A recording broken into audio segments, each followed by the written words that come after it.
আচ্ছা, তোমরা যদি স্কিন কেয়ার নতুন স্টার্ট করে থাকো, আজকের ভিডিওটা তোমাদের জন্য। ভিডিওটা সেভ করে নাও, কারণ আজকের প্রত্যেকটা কথা খুবই ইম্পর্টেন্ট তোমাদের জন্য। তোমরা যারা বুঝতেই পারো না তোমাদের কোন স্কিন টাইপ, তাদের জন্য আজকে আমি একটা সুন্দর পরামর্শ দেবো।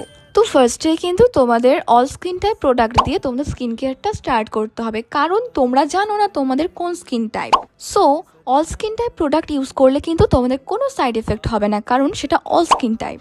আর স্কিন কেয়ার কিন্তু তোমাদের অবশ্যই করতে হবে, কম বাজেটে হলেও তোমরা স্টার্ট করো। আর যাদের পক্ষে এত টাকা দিয়ে স্কিন কেয়ার প্রোডাক্ট কেনা সম্ভব না, তাদের জন্য আমার কাছে অপশন আছে। তোমরা কিন্তু হোম রেমেডি ইউজ করতে পারো, মানে বাড়িতে তৈরি করা যে কোনো ধরনের প্যাক বা ফেসিয়াল তোমরা বাড়িতেই কিন্তু করে নিতে পারো। আর সেটাও কিন্তু একবারেই বাড়িতে থাকা উপকরণগুলো দিয়ে। তোমরা যদি জানতে চাও স্কিন কেয়ার করার আগে আমি যে হোম রেমেডি প্যাকগুলো ইউজ করতাম বা এখনো করি, তবে সেগুলো তোমাদের আমি একটা ভিডিওতে শেয়ার করে দেবো। ওকে, তো চলো আজকে এইটুকুই, আর দেখা হবে তোমাদের সাথে নেক্সট ভিডিওতে। তোমরা আমাকে কমেন্টে জানিও তোমরা দেখতে চাও কিনা। Okay, bye, see you in the next video.